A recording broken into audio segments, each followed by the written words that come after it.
예, 지난주에는 저희들이 그리스와 그리고 로마인들이 생각했었던 그 내세에 대해서 같이 살펴봤고요. 오늘은 유대인들이 생각한 내세가 무엇인지에 대해서 같이 공부를 할 것입니다. 기본적으로 그냥 간단하게 말하면 그리스와 로마에서는 이 부활이라고 하는 개념 자체가 없었습니다. 플라톤 같은 경우에는 육신은 썩어져서 죽음 이후에 소멸되는 것이지만 영혼은 불멸한 것이다, 이렇게 이야기를 했지만 육체적인 부활 이런 부분들은 전혀 고려를 하지 않았습니다. 왜냐하면 아예 플라톤의 사상 자체가 이분론적으로 육신은 악한 것, 육신은 좀 천한 것, 영은 이데아, 위에 속한 것, 그래서 그것은 완전한 것, 이런 식으로 생각을 했기 때문에 어느 정도 플라톤의 사고가 이제 안위를 줬던 것은 사실입니다. 왜냐하면 죽는 것을 두려워하지 말라. 죽는 것은 육신일 뿐이고 영혼은 불멸의 존재이기 때문에 오히려 육신의 감옥에서 벗어나는 것이고 그것이 진짜로 안다면 진짜 행복한 것이다. 뭐 이런 식으로 안위를 줬기 때문에 죽음을 플라톤 사상이 철저하게 박힌 사람은 뭐 두려워하지 않을 수는 있었겠죠. 하지만 성경에서, 특히 신약 성경에서 이야기하는 예수님이 부활하신 사건, 그리고 신약 성경에서 약속하고 있는 예수 안에 있는 자들이 완전한 부활체를 가지고 부활할 것, 그래서 영원한 생명을 누리는 것, 이러한 개념 자체는 존재하지 않았습니다. 로마에서도 마찬가지죠. 로마에서는 죽어버리면 다 소멸한다라고 하는 게 일상적인 예였고, 특별한 존재들, 뭐 헤라클레스 뭐 이런 신화에 나오는 존재라든지 아니면 황제 같은 존재가 죽고 난 이후에 신이 돼서 신으로 변하는 케이스, 혹은 신이 되든지 아니면 하늘의 뭇별이 되든지 그런 개념으로 죽음 이후에 세계가 있다라고 이야기했지만 전반적으로는 죽음 자체는 하데스에 들어가는 것이고 그 하데스에 들어간 자들은 절대로 이 땅으로 다시 넘어올 수 없는, 그리고 하데스에 있는 존재는 이 땅에 우리가 인간으로서 살아가지만 인간보다는 열등한 그 어떤 존재로 우울하고 침울하고 슬픔과 비통 속에서, 그리고 지각마저도 떨어진 그런 상태로 영원히 갇혀서 살아가는 것, 그런 암울한 것으로 표현을 했습니다. 그게 그리스와 로마에서 일반적으로 생각했었던 그런 내세에 대한 것이고, 오늘 우리가 살펴볼 것은 유대인은 그러면 내세에 대해서 어떻게 생각했냐. 그 유대인의 내세에 관한 견해를 알 수 있는 자료는 뭐 제일 중요한 게 당연히 구약 성경이겠죠. 그리고 또한 예수님 당시에 유대인들은 어떤 내세를 가지고 있었냐라고 하는 것은 포로기에서 돌아오고 구약 성경 말라기까지 전부 다 예언이 마치고 난 이후 신구약 중간기라고 불리우는 그 시대, 뭐 제2성전기라고도 그냥 이야기를 하지만 그 신구약 중간기에 있는 그 시대 때에 쓰여진 유대인들의 문헌들, 이런 것들을 참고하면, 그러면 유대인들 그리고 예수님 당시에 이스라엘 백성들은 어떠한 내세에 대한 견해를 가졌는지 이해할 수가 있을 것입니다. 이것을 이해하는 것은 사실은 뭐 예수님의 제자들 또한 유대인들이었기 때문에 복음서에서 부활 이야기를 하고 있을 때 그 상황이 무엇인지를 분명히 알 수 있게 해줄 뿐만 아니라, 바울이 예수 그리스도께서 성경대로 죽으시고 성경대로 살아나셨다라고 이야기를 할 때 그것이 도대체 무슨 의미로 바울은 그 이야기를 하고 있는지를 이해할 수 있도록 우리에게 도와줄 수 있습니다. 바울이 또한 나는 죽은 자의 부활에 대한 소망 때문에 신문을 받는다라고 이 법정에서 이야기를 했을 때 산헤드린에서 유대인들 사이에 큰 다툼이 일어났죠. 사두개인과 바리새인 사이의 소동, 왜 이런 것들이 일어났는지 이런 것들도 이해할 수 있고요. 또 초대교회 기독교인들이 예수님의 부활에 대해서 말했던 것이 사실은 유대인들이 생각했었던 이 부활에 대한 개념에 뿌리가 있구나라는 사실들을 살펴볼 수 있을 것이고, 그 유대인들이 가지고 있었던 그 부활에 대한 그 생각은 성경에 뿌리를 두고 있구나, 이 사실을 밝힐 수가 있을 것입니다. 또한 이교도들에 대해서 우리들이 고려를 해봤을 때 로마인이나 그리고 헬라인이죠. 이 사람들은 성경에서 이야기하고 있는 이 부활과 참 소망에 대한 생각 자체를 아예 못하고 있었구나, 존재하지 않는구나 라고 하는 사실을 대비시켜서 볼 수도 있을 것입니다.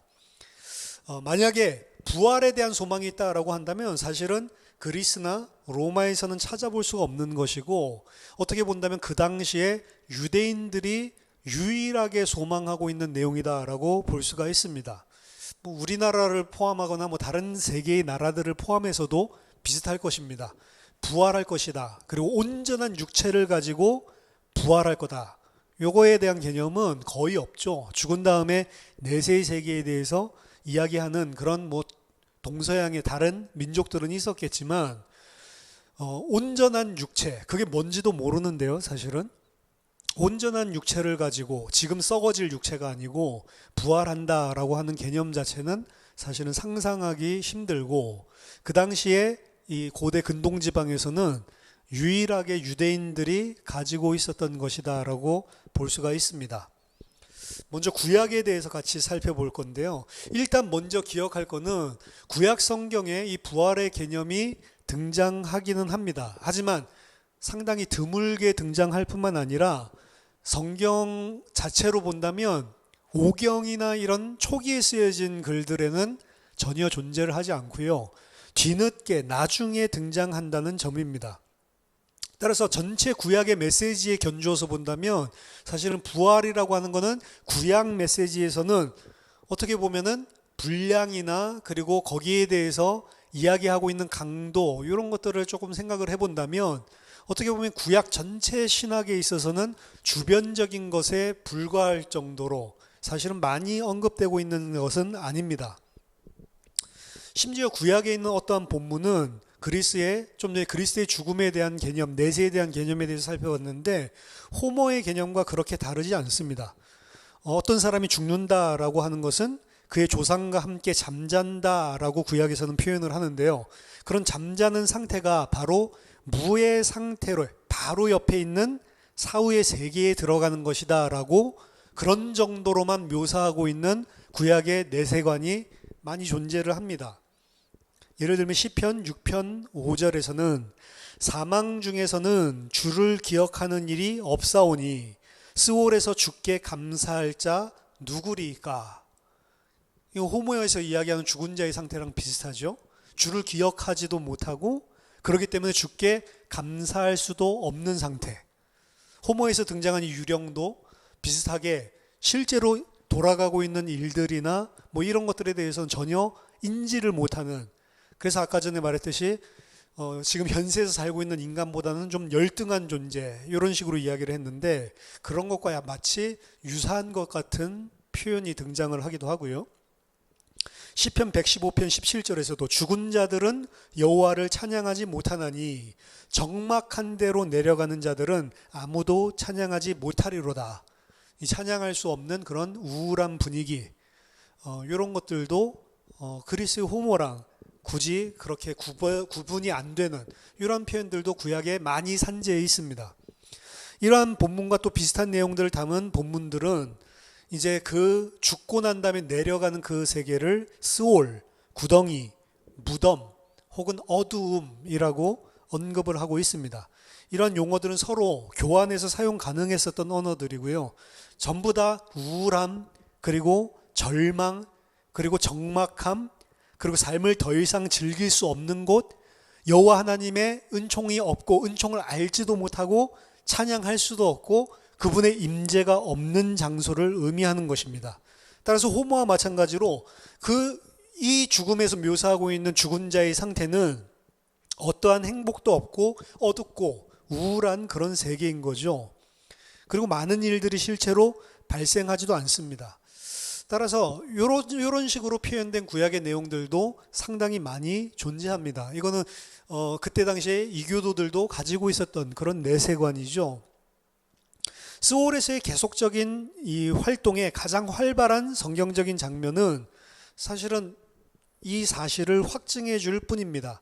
이사야서 14장에 바벨론의 왕이 지하의 세계에 도착해서 이미 거기에 자기보다 더 먼저 와 있는 귀족들의 이런 어두움과 그늘과 합류하는 그런 장면들도 제공을 하고 있고요. 따라서 이러한 사실들이 성경 안에도 존재를 하고 있고 이게 전반적으로 퍼져 있는 죽음 내세에 대한 구약의 시각이다라고 해도 무방합니다. 사실은 이사야서 14장 9절 11절 보면 아래의 스올이 너로 말미암아 소동하여 네가 오는 것을 영접하되 그것이 세상의 모든 영웅을 너로 말미암아 움직이게 하며 열방의 모든 왕을 그들의 왕좌에서 일어서게 하므로 그들은 다 내게 말하여 이르기를 너도 우리같이 연약하게 되었느냐 너도 우리같이 되었느냐 하리로다. 네 영화가 스올에 떨어졌으며 네 비파 소리까지로다. 구더기가 내 아래 깔리며 지렁이가 너를 덮었도다. 그 화려했던 바벨론 왕이 이제는 스올에 내려왔을 때 연약한 자들, 아무것도 아닌 자들, 스올의 그 암울함과 아무것도 할 수 없는 무능력함, 그 상태 가운데 빠지는 모습들을 그대로 그리고 있죠. 이러한 죽은 자의 운명이 쓸쓸한 이런 모습들은 욥기에서 사실은 최저점까지 표현을 하고 있습니다. 영어 성경에서 이제 각 주에서 번역하기 어려운 것들을 이제 표현을 하는데 우리들은 흔히 이제 희망의 메시지로 욥기에서 가지고 있는 내세관을 아주 잘 보여주는 구절로 사용하고 있는 내 가죽이 벗김을 당한 뒤에도 내가 육체 밖에서 하나님을 볼 것이다 라고 하는 이런 구절, 그건 사실은 되게 굉장한 희망인데 사실은 이런 것들도 이렇게 번역하기가 사실은 힘든 거죠. 어떻게 보면 신약까지 내세관을 다 알고 있는 상태에서 번역을 했기 때문에 이런 식으로 번역을 했는데 원래 본문에서는 사실은 그런 의미라기보다는 염세적인 그런 패턴으로 한탄하고 있는 내용입니다. 욥기 7장 7절에서 10절 보면 내 생명이 한낮 바람 같음을 생각하옵소서. 나의 눈이 다시는 행복을 보지 못하리이다. 나를 본 자의 눈이 다시는 나를 보지 못할 것이고 주의 눈이 나를 향하실지라도 내가 잊지 아니하리이다. 구름이 사라져 없어짐 같이 스올로 내려가는 자는 다시 올라오지 못할 것이요 그는 다시 자기 집으로 돌아가지 못하겠고 자기 초소도 다시 그를 알지 못하리이다. 욥기 14장 10절에 14절 장정이라도 죽으면 소멸되나니 인생이 숨을 거두면 그가 어디 있느냐. 물이 바다에서 줄어들고 강물이 잦아서 마름같이 사람이 누우면 다시 일어나지 못하고 하늘이 없어지기까지 눈을 뜨지 못하며 잠을 깨지 못하느니라. 주는 나를 스올에 감추시며 주의 진노를 도르시킬 때까지 나를 숨기시고 나를 위하여 규례를 정하시고 나를 기억하옵소서. 장정이라도 죽으면 어찌 다시 살리까? 나는 나의 모든 고난의 날 동안을 참으면서 풀려나기를 기다리겠나이다. 욥은 나의 대속자가 살아계시다라고 하는 이런 유명한 고백을 하는 반면에 또 이렇게 죽음이라고 하는 것은 완전한 절망의 상태에 빠진다라는 것을, 그리고 그 상태에 대해서 사실 그런 희망과 소망을 가지고 있는 상태가 아니다라고 하는 사실들을 분명하게 나열을 하고 있습니다. 따라서 구약 성경에서는 이런 그 그리스에서 보여줬었던 것과 같은 암울한 죽음 이후의 내세 세계에 대해서 표현하는 글들이 대표적으로 몇 가지를 보여드렸지만 많이 존재를 합니다. 그럼에도 불구하고 이것이 구약 성경에서 이야기하는 모든 내세 이야기는 아닙니다. 구약 성경에서는 이런 부분들도 존재를 하지만 이런 부분들과 정반대되는 변함없는 소망에 대한 이야기들도 존재를 합니다. 죽음의 상태, 내세의 상태에서도 전혀 흔들리지 않는 변함없는 소망에 대한 이야기도 구약 성경에는 존재한다는 거죠. 이게 이제 이교도들, 그 당시 이방인들과 전혀 다른 내세에 대한 관점입니다. 그 소망의 핵심은 여호와 이스라엘의 하나님께서 모든 세계의 창조자이고 그분은 이스라엘에게 언약을 주셨고 그 언약을 신실하게 지키시는 분, 더 나아가서 그 하나님은 창조의 특별한 목적과 그리고 그의 백성 이스라엘에게 특별한 목적을 가지고 있고 그 목적은 하나님의 사랑과 영광을 나타내는 것이다 라는 사실을 아는 것을 기초로 해서 나오는 소망입니다. 따라서 구약성경 전체를 보면 구약성경에서는 약속의 땅에 이스라엘의 운명이 집중되어 있는데요. 이것은 이 세상에서 국가와 그리고 땅이 개인이 죽고 나서 무덤 이후에 일어날 일보다 훨씬 더 중요한 것을 그 약속과 하나님의 약속과 언약과 그 땅에 대해서 이야기를 합니다. 고대 이스라엘 백성들의 그 관점에서는 사실 하나님의 지속적인 이러한 사랑 자체는 신학적인 교리가 아니었습니다.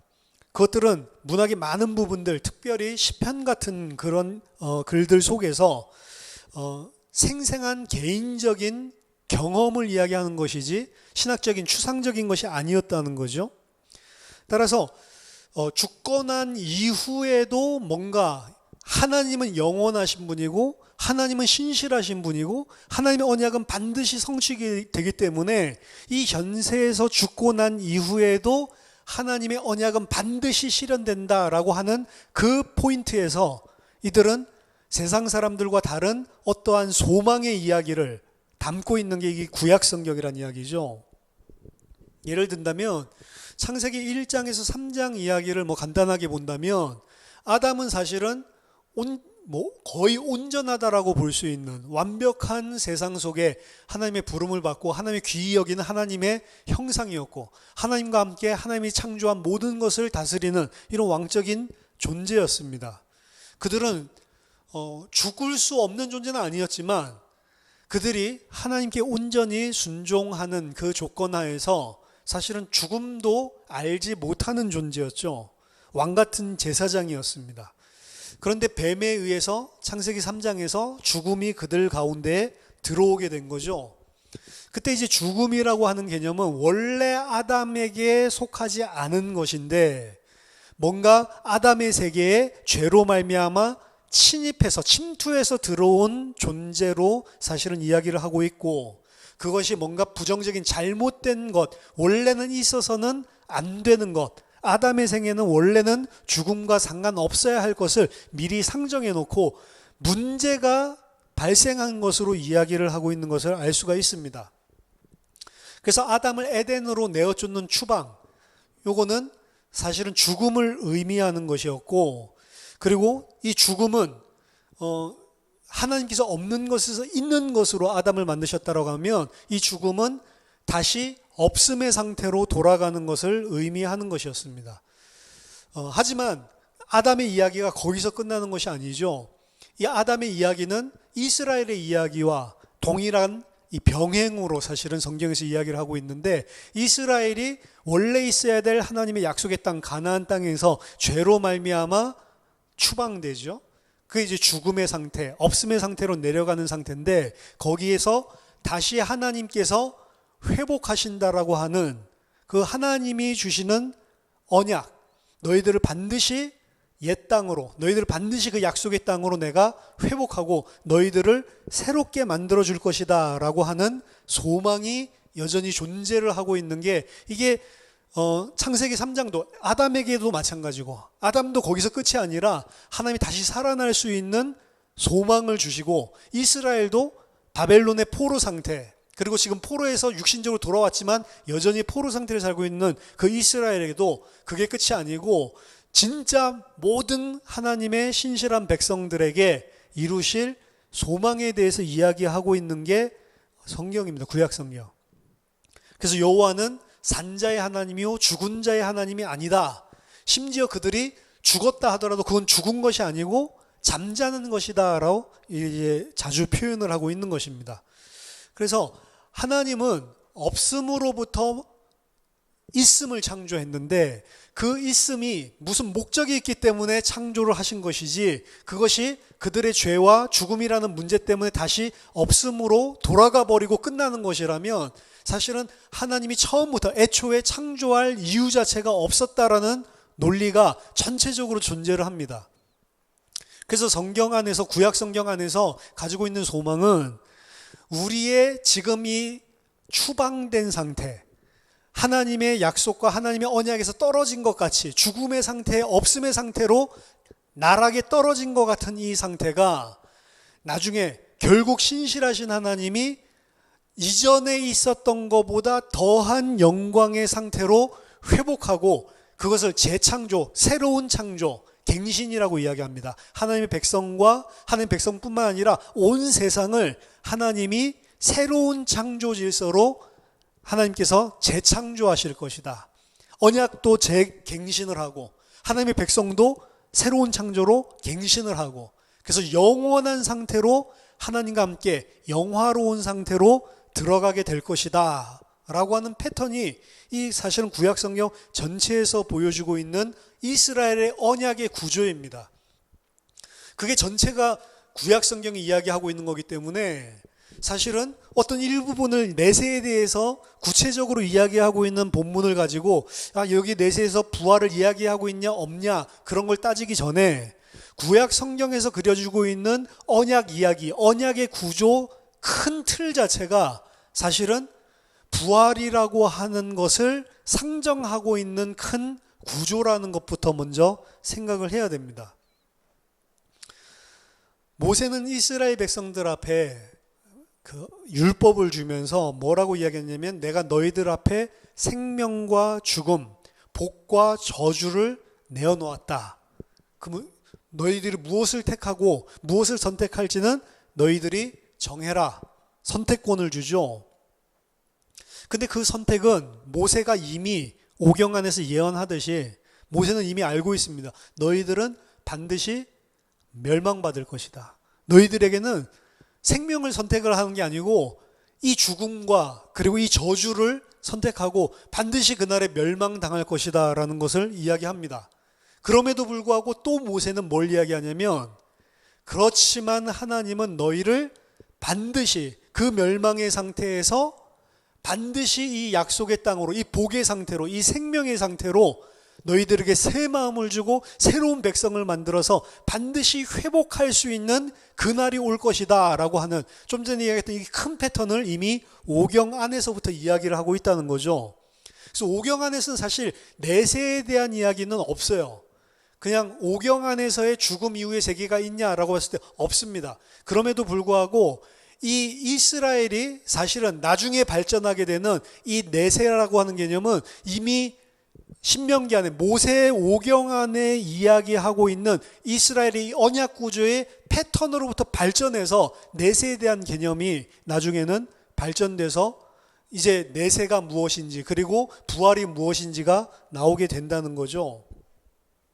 따라서 이스라엘은 결국에는 구약 성경 전체가 이야기하고 있는 언약 구조의 큰 틀 안에서 사실은 이 부활 사상, 내세라고 하는 것이 이 성경에서 우리들이 신약 성경까지 다 포함해서 알고 있는 부활과 새로운 새하늘과 새 땅의 창조와 그의 백성을 새 피조물로 삼아서 새로운 창조로, 새로운 언약 속으로 들어가는 언약의 갱신, 이러한 내용들이 사실은 오경 안에도 이미 그 밑바탕에 쫙 깔려 있다라고 보는 것이 맞습니다. 여호와의 언약적인 생명에 대한 확신, 하나님의 신실함에 대한 이 소망을 감안할 때 여호와가 스올에서 사람들을 구원할 것이다 라는 희망을 제공하는 형태로 발전될 그 베이스가 이미 깔려 있다는 것입니다. 그렇기 때문에 시편에서 보여주고 있는 이런 스올에서 하나님께서 나를 다시 살리시고, 살리는 정도가 아니고 온전하게 회복할 것이다 라고 하는 소망을 갖는 것을 발견하는 것은 사실은 놀라운 일이 아닌 것입니다. 왜? 처음부터 오경 자체에서부터 그 베이스를 쫙 깔아왔으니까.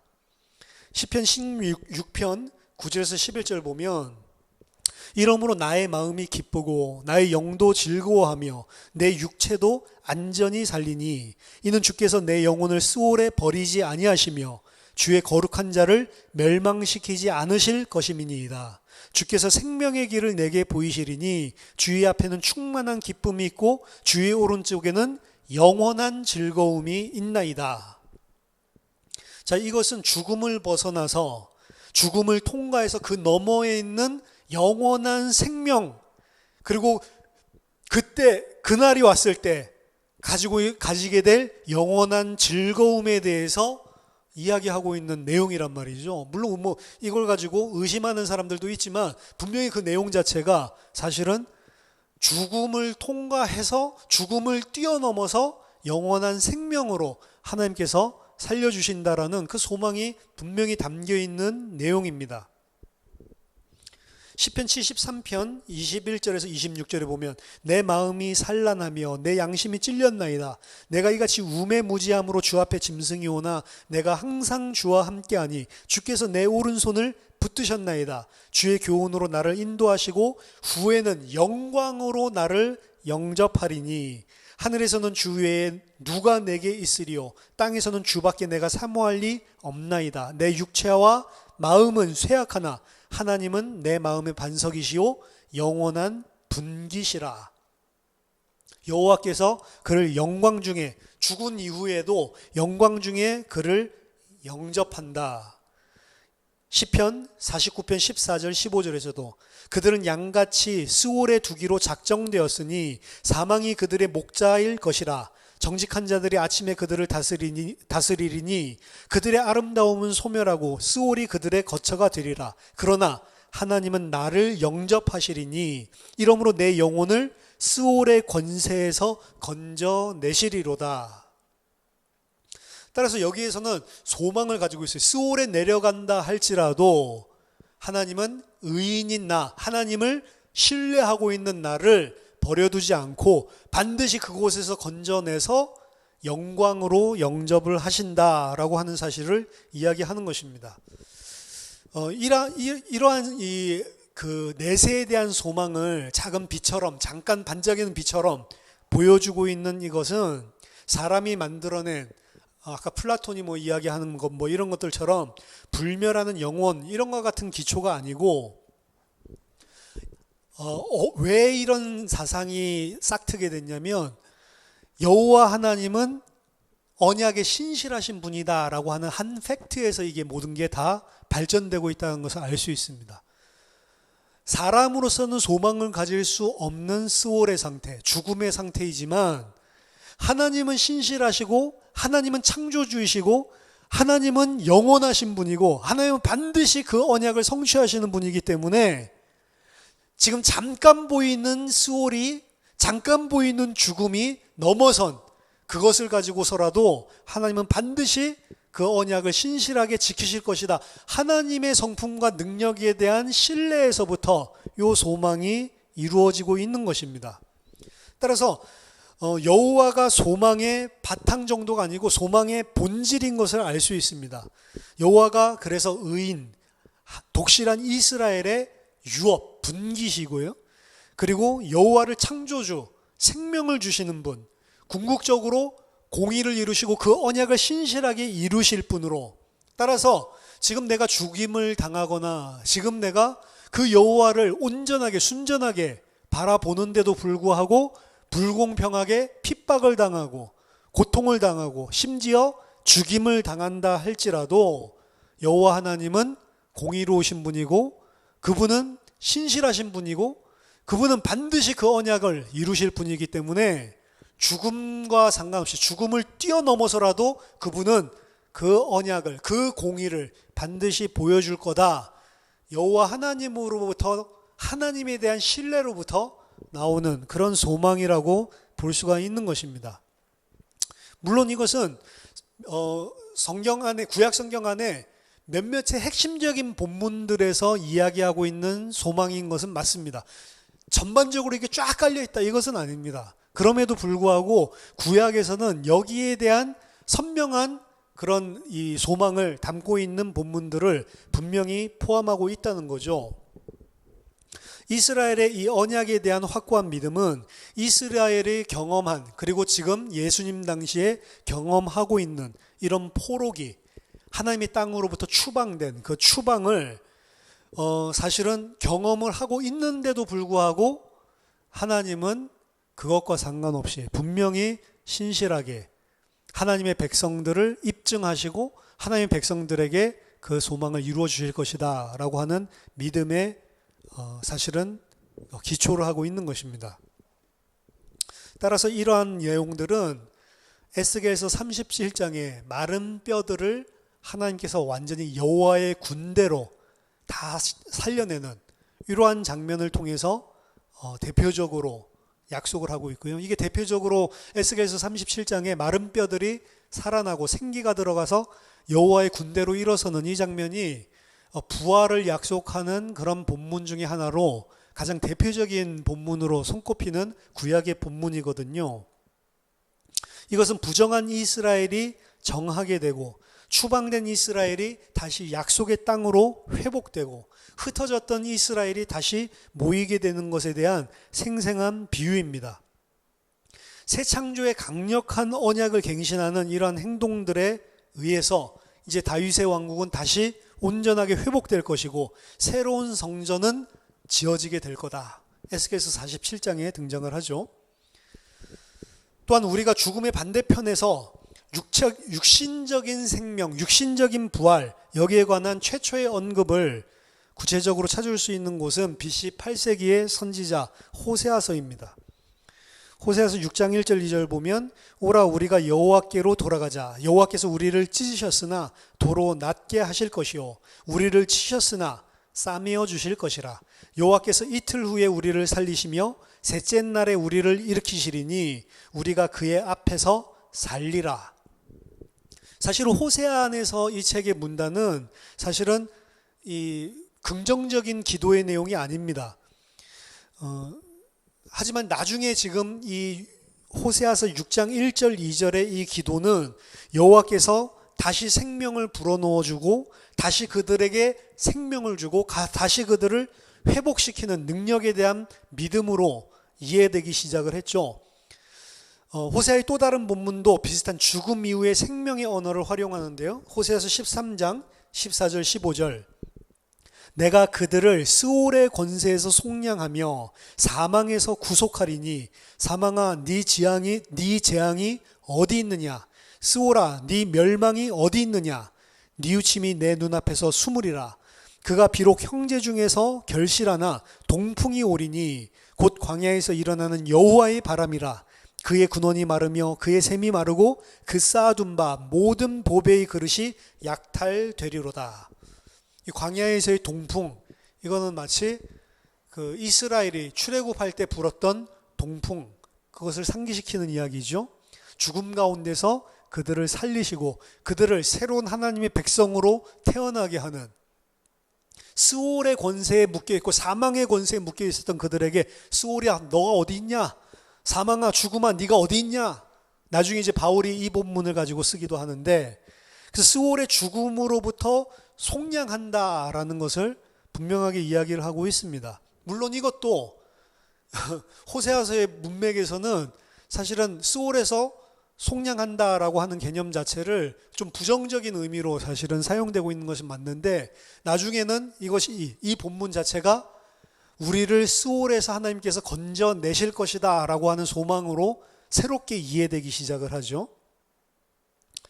하나님께서는 이사야서 26장 같은 본문을 보면 그 이방인들에 대해서, 이교도 나라들이 이스라엘을 잠시 동안 짓밟고 통치하겠지만 그들은 죽었은즉 다시 살지 못하겠고 사망하였은즉 일어나지 못할 것이니 이는 주께서 벌하여 그들을 멸하사 그들의 모든 기억을 없이 하셨음이니이다. 뭐 이런 식으로 이야기를 하시는데, 26장 19절에서는 죽음 가운데 있는 자들은 없음, 그리고 그들은 다시는 회복되지 못한다, 이렇게 이야기하고 있지만, 같은 장에서 19절에서는 주의 죽은 자들은 살아나고 그들의 시체들은 일어나게 될 것이다. 티끌에 누운 자들아 너희는 깨어 노래하라. 주의 이슬은 빛난 이슬이니 땅이 죽은 자들을 내어 놓으리이다. 내놓으리로다. 히브리어 원문에서는 문자적으로 육체적인 부활을 이사야서 26장 19절에서 이야기를 하고 있습니다. 여기서 보면 죽은 자들은 살아나고 그들의 시체들은 일어나리이다 라고 이야기를 하고 있죠. 그리고 이것은 70인역, 헬라어 역본이죠. 그 다음에 쿰난에서 나타난 구약성경, 그거 해석한 내용들, 이 모든 구절들이 이 본문을 죽은 자의 육체적인 부활을 이야기하는 것이다 라고 분명하게 해석을 하고 있습니다. 따라서 이것은 이스라엘의 국가적인 회복을 비유하고 있는 이야기이기는 하지만 크게 본다면 하나님께서 이 세상 자체를 새롭게 하신다는 것이고 그 가운데 하나님의 택하신 하나님의 백성들, 이스라엘, 하나님의 신실한 자들을 반드시 그들을 부활이라고 하는 구체적인 사건들을 통해 다시 일으키실 것이다 라고 의도하기 위해서 사용된 본문으로 예수님 당시에 모든 유대인들이 이해를 하고 있었다는 거죠. 따라서 무덤 너머의 생명에 관한 주제는 이사야서에서 그리고 특별히 네 번째 종의 노래에서 계속됩니다. 거기서 고난을 당하는 종은 고난을 당한 이후에 그가 생명의 빛을 보게 될 것이고 여기 이제 우리 성경에 보면 자기 영혼에 수고한 것을 보고 만족하게 여길 것이다 이렇게 되어 있는데 이것을 번역했었던 70인역과 그리고 쿰난 여기에서는 뭐라고 되어 있냐면 그가 생명의 빛을 보게 될 것이고 만족하게 여길 것이라. 나의 의로운 종이 자기 지식으로 많은 사람을 의롭게 하며 또 그들의 죄악을 친히 담당하리로다. 따라서 고난당하고 죽임을 당했던 종이 생명의 빛을 다시 보게 될 것이다. 살아날 것이다 라고 이해를 했다는 거죠. 예수님 당시 그리고 예수님 오시기 전부터 유대인들이 그러한 방식으로 본문을 이해를 했다는 거죠. 히브리어 성경이랑 약간 다르지만 헬라어 성경이나 그리고 쿰난에 있었던 내용들은 동일하게 이 본문을 생명의 빛을 보게 될 거다라고 번역을 하고 있습니다. 따라서 고난당하는 종은 분명히 죽임을 당하고 묻히게 될 것입니다. 이사야서 53장 7절에서 9절에 나와 있는 대로. 하지만 그는 이사야서 53장 10절에서 12절 반드시 승리 속에 다시 생명으로 일어나게 될 것이다 라고 본문은 부활에 대한 가능성을 부활로 해석할 수 있는 그 여지를 분명하게 열어주고 있습니다. 그리고 유대인들과 기독교 번역가들은 전부 다 이것을 이 이사야서 53장의 이 본문을 부활로서 이해를 했다는 것입니다. 또한 이 시기에 많은 영향을 준 부활에 관해서 많은 영향을 준 본문은 다니엘서 12장입니다. 이것은 이사야서의 영향을 받아서 이런 내세에 대한 관을 다니엘이 확증했다라고 형성되었다라고 이야기를 하는데요. 다니엘서 12장 2절 3절 보면 땅의 티끌 가운데서 자는 자 중에서 많은 사람이 깨어나 영생을 받는 자도 있겠고 수치를 당하여서 영원히 부끄러움을 당할 자도 있을 것이며 지혜 있는 자는 궁창의 빛과 같이 빛날 것이요 많은 사람을 옳은 대로 돌아오게 한 자는 별과 같이 영원토록 빛나리라. 여기도 보면 땅의 티끌 가운데서 자는 자 중에서 많은 사람들이 깨어나서 영생을 받을 자가 있을 것이다 라고 이야기를 하고 있죠. 이 육체적인 부활을 언급한 내용이다라고 하는 것은 이 다니엘서 12장의 지금 이 본문은 이 부정하는 자가 거의 없습니다. 의심하는 자가 거의 없어요. 그러니까 이게 유대인 사람들이 이제 다니엘서 12장은 상당히 후기에 쓰여졌다라고 보통 학자들이 보고 있는데 이 오경에서 보여주고 있는 것이 처음에 고대 이스라엘이 가지고 있었던 내세관이라고 한다면 다니엘서 12장에 나온 것은 가장 후기 성경 안에서는 나타난 그런 유대인들의 내세관에 대한 것을 반영하고 있는 본문이다. 그 꼽고 있는 게 이 다니엘서 12장의 바로 이 본문입니다. 그리고 여기서도 자는 자라고 표현을 했죠. 근데 그 자는 자라는 표현은 이미 오경 안에서도 등장을 하는 거니까 그 자는 자가 무엇인지가 사실은 오경 안에서부터 다 발전돼서 나온 것입니다. 땅의 티끌 가운데서 자는 자라는 이 표현은 분명히 성경에서 죽은 자를 일컫는 말이고 여기서 깨어나고 영원한 생명을 가지게 된다라고 하는 것은 육체적인 부활을 이야기하고 있는 것이다 라고 보는 것이 너무나 자연스럽고 그리고 당연히 그렇게 이해할 수밖에 없는 것이죠. 자, 이러한 증거들은 다른 증거랑 서로 어긋나는 것이 아닙니다. 아까 전에 이야기했었던 구약 성경 전체에서 이야기하고 있는 맥에서도 이러한 결론이 나올 수 있는 것이고, 그리고 구체적으로 아까 전에 살펴봤던 시편이나 이사야서나 에스겔서에서 이야기하고 있는 부활을 이야기하고 있는 그런 문맥과도 전부 다 일치하는 그러한 내용들입니다. 따라서 이러한 내용들이 사실은 예수님 당시에, 그리고 예수님을 따르던 제자들, 그리고 복음서를 기록한 복음 기자들, 그리고 바울이 공통적으로 가지고 있었던, 사실은 부활에 대한 이방인들은 가지고 있지 않았던 새로운, 그들만의 독특한 이런 소망이라는 거죠. 물론 이러한 소망을 모두 다 공유했었던 것들은 아닙니다. 유대인들 안에는 여러 파들이 있잖아요. 그 파들 중에는 사두개인과 같은 사람들은 아예 내세를 인정하지 않았던 그런 사람들이죠. 사두개인들은 내세를 인정하지 않고 오경만을 하나님의 말씀으로 인정하는 자들이었습니다.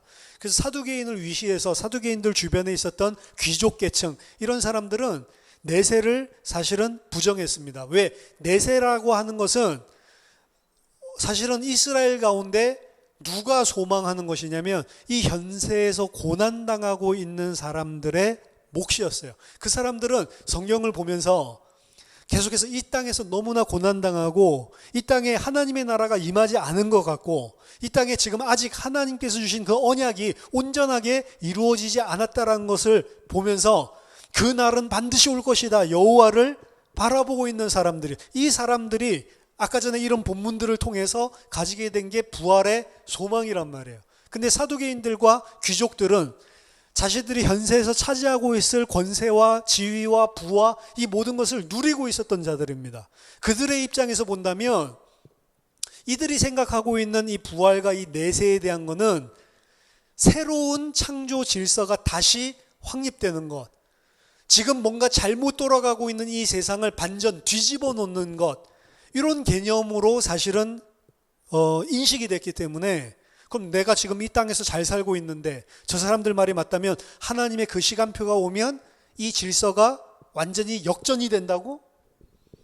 그러니까 이 사람들은 마치 로마인들과 비슷한 위치에서 생각하고 있는 거죠. 이러한 생각을 로마인들이 본다면 이 사람들이 지금 꿈꾸고 있는 건 로마의 전복을 꿈꾸는 거야? 이런 식으로 보듯이, 그런 걸 로마와 같이 기득권을 가지고 있는 층들은, 권세를 가지고 있는 층들은 지금 이 세상이 족하지 그렇게 새로운 질서의 새로운 세상이 도래할 이유를 못 느낄 뿐만 아니라 그런 거 일어나는 것을 반대하는 자들인 거거든요. 그래서 사두개인들은 내세에 대한 소망 자체가 성경에서는 없는 것이다, 그건 지어낸 것이다 라고 믿고 싶어하는 경향이 강할 수밖에 없는 거죠. 그래서 아까 전에 바울이 법정에서 형제들아, 내가 왜 이곳에서 고소를 당해서 너희들 앞에 재판장 앞에 서게 됐냐? 이것은 내가 내세와 부활에 대해서 내가 믿고 있기 때문에, 너희들과 똑같은 이 생각을 가지고 있기 때문에 그렇다. 바리새인들에게 이야기했을 때 사두개인들이랑 바리새인들이랑 이것 때문에 막 다투기 시작하는 거죠. 바울이 맞지 않냐? 이런 식으로요. 그런 장면들이 등장을 하는 것입니다. 따라서 이 죽음에 대해서 이해하고 있는 이런 부분들은 사실은 구약 성경들 자체에서는 구약 성경 말미에서 이 부활의 소망을 품는 이런 이야기들이 구체적으로 등장을 하고 있고, 그리고 그 구체적인 이야기들은 구약 성경 전체의 언약적인 틀과 사실은 어긋나는 것이 아니다. 오히려 잘 매치가 되고 있는 것이다. 그리고 예수님 당시에 많은 그 사두개인들이나 이런 기존 특권을 가지고 있는 층들 외에는 하나님의 신실한 백성들은 지금 뭔가 세상이 잘못 돌아가고 있다, 이걸 인식하고 잘못 돌아가고 있고, 비록 이 잘못된 속에서 죽음을 당한다 할지라도 하나님이 신실하기 때문에 반드시 이것을 내세에서라도 죽은 자를 다시 살려서라도 반드시 하나님은 공의로, 그리고 하나님께서 약속하신 언약을 반드시 이루실 것이다, 이러한 사상으로 그들 속에 인식이 되기 시작한 겁니다. 이러한 그 바리새인들이 가지고 있었던 생각들, 이것들은 구약 성경이 끝나고 제2성전기 문학들에 보더라도 많이 등장을 합니다. 이게 많이 조사를 해왔는데 오늘 시간이 없으니까 특별히 우리들이 그 예를 들 수 있는 게 이 마카비서 학원에 나오는 7장에 나오는 이런 이야기인데요. 거기 보면은 7명의 아들들이 순교당하는 그런 장면이죠. 근데 그 장면들에 보면 왜 그들이 순교를 당하냐? 이교도들이 그들에게 부정한 짐승을 먹으라고 그러고, 그리고 올바른 예배를 드리지 못하게, 만약 하지 않으면 죽이겠다라고 협박하는 그런 순교의 장면이죠. 거기서 이렇게 말합니다. 그는 자기 나라 말로 절대로 못 먹겠습니다 라고 대답했다. 그래서 그도 맏아들처럼 고문을 당했다. 차례차례 아들들이 고문을 당하는 장면입니다. 하지만 그는 마지막 숨을 거두면서 말하였다. 이 사악한 인간, 당신은 우리를 이승에서 몰아내지만 온 세상의 임금님께서는 당신의 법을 위하여, 당신의 율법을 위하여 죽은 우리를 일으키시어 영원한 생명을 누리게 하실 것이요. 그 다음에는 셋째가 조롱을 당하였다. 그는 혀를 내밀라는 말을 듣자 바로 혀를 내밀고 손까지 용감하게 내뻗으며 고결하게 말하였다. 이 지체들은 하늘에서 받았지만 그분의 법을 위해서라면 나는 이것들까지 하찮게 여기오.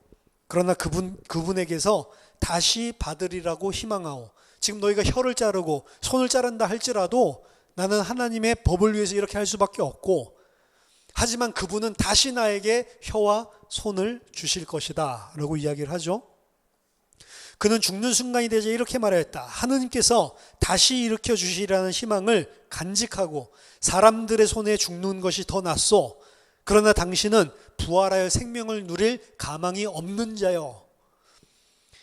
그는 조상들의 언어로 아들 하나하나를 격려하였다. 그 어머니가 말하는 거죠. 고결한 정신으로 가득 찬 그는 여자다운 생각을 남자다운 용기로 복돋우며 그들에게 말하였다. 너희가 어떻게 내 뱃속에 생기게 되었는지 나는 모른다.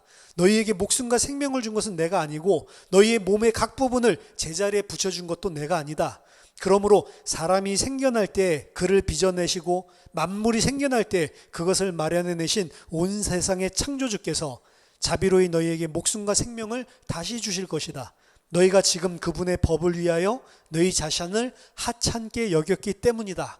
그가 차례차례로 죽어가고 있는, 막 몸이 잘리고 육체가 잘리고 그러면서도 죽어간 그 아들들을 보면서 격려하고 그렇게 죽는 것이 맞다. 하지만 그 창조주께서는 다시 너희에게 그 몸을 주실 것이다. 그 엄마가 이야기하죠. 얘야, 너에게 당부한다. 하늘과 땅을 바라보고 그 안에 있는 모든 것을 살펴보아라. 그리고 하나님께서 이미 있는 것에서 그것들을 만들지 않으셨음을 깨달아라. 사람들이 생겨난 것도 마찬가지다. 이 박해자들 두려워하지 말고 형들에게 부끄럽지 않게 죽음을 받아들여라. 그래야 내가 그분의 자비로 네 형들과 함께 너를 다시 맞이하게 될 것이다. 그래서 모든 아들들이 다 이러한 믿음을 가지고 죽게 되는 모습들입니다. 여기서 보여주고 있는 게 지금 이런 본문들이 제2성전기 때 그 신구약 중간기 때 있는 유대인들의 문학, 거기에 많이 등장을 한단 말이에요. 부활에 대한 이 유대인들의 육체적인 부활이죠. 그리고 그 육체적인 부활은 단순하게 갱생이 아닙니다. 영원히 그분과 함께 영광의 상태에 들어가는 부활을 이야기하는 것입니다. 신약 성경에서 이야기하고 있는 그 부활 이야기가 유대인들 안에 이러한 형태로 자리 잡고 있음을, 물론 아까 전에 말했지만 사두개인 같이 믿지 않는 자도 분명히 존재했고 믿는 자도 있었지만 이러한 믿음의 형태가 예수님 당시에 분명하게 존재를 하고 있었다는 것을 보여주고 있죠.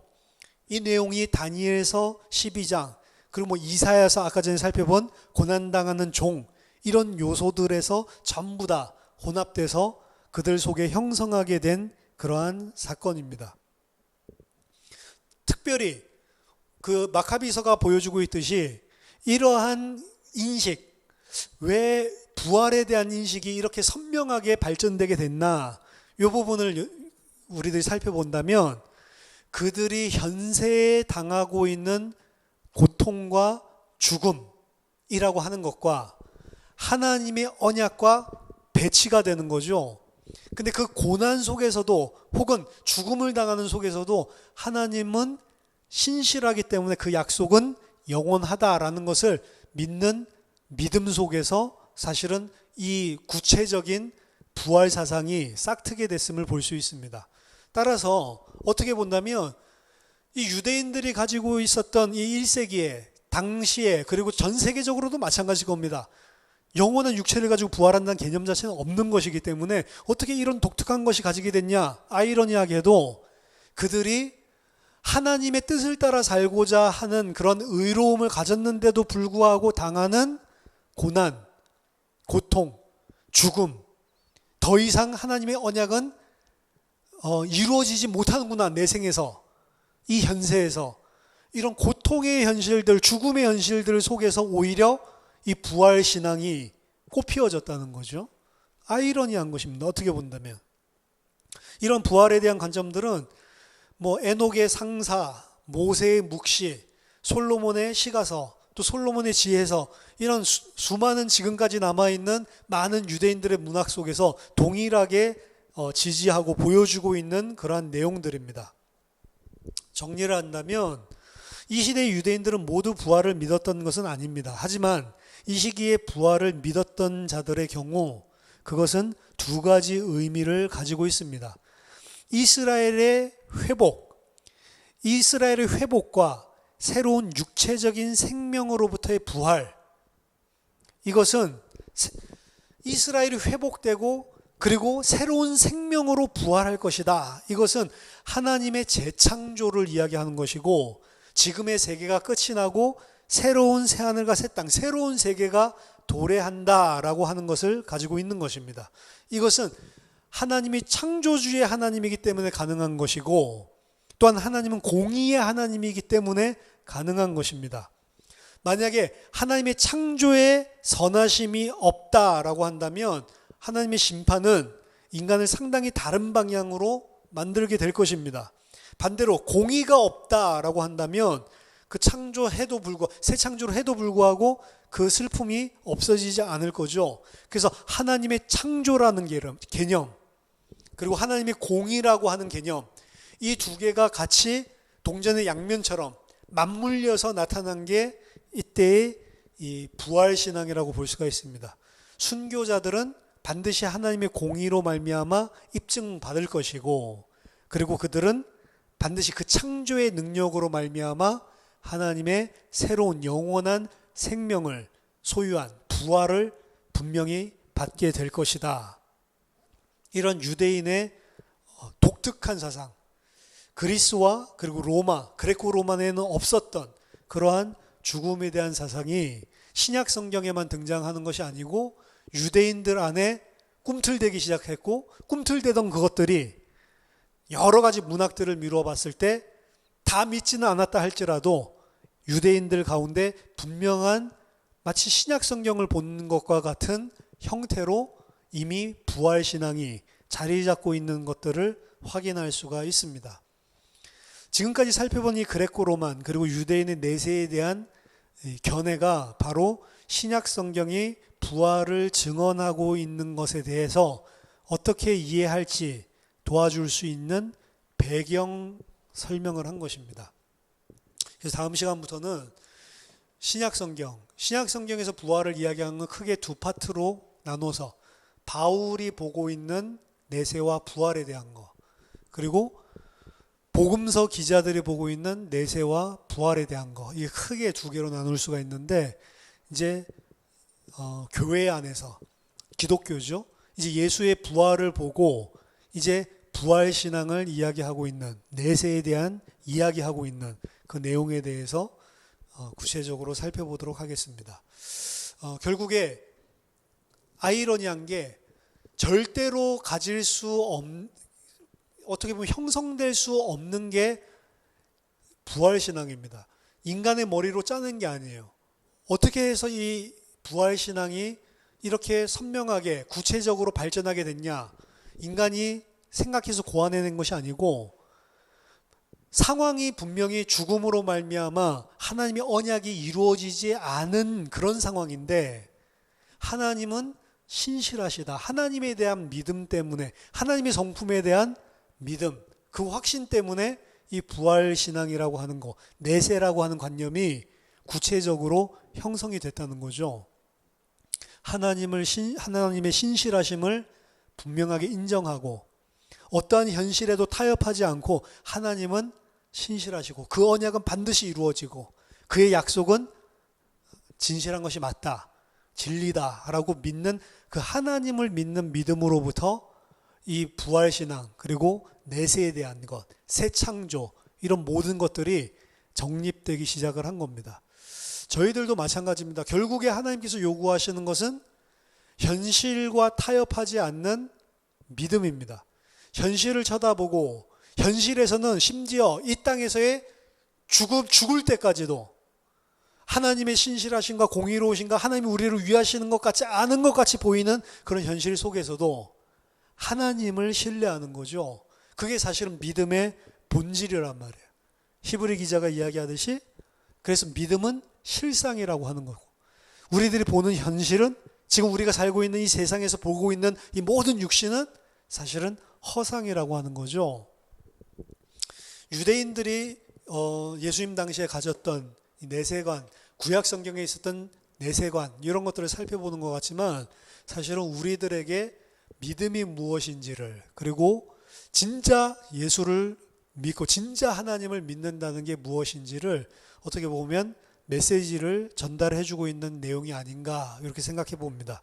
저와 여러분들이 눈에 보이는 것이 아니라 하나님의 말씀과 언약, 그분의 신실하심을 온전하게 믿는 타협하지 않는 믿음의 사람들로 다 충만하게 되기를 예수 그리스도 이름으로 축원합니다. 기도하겠습니다.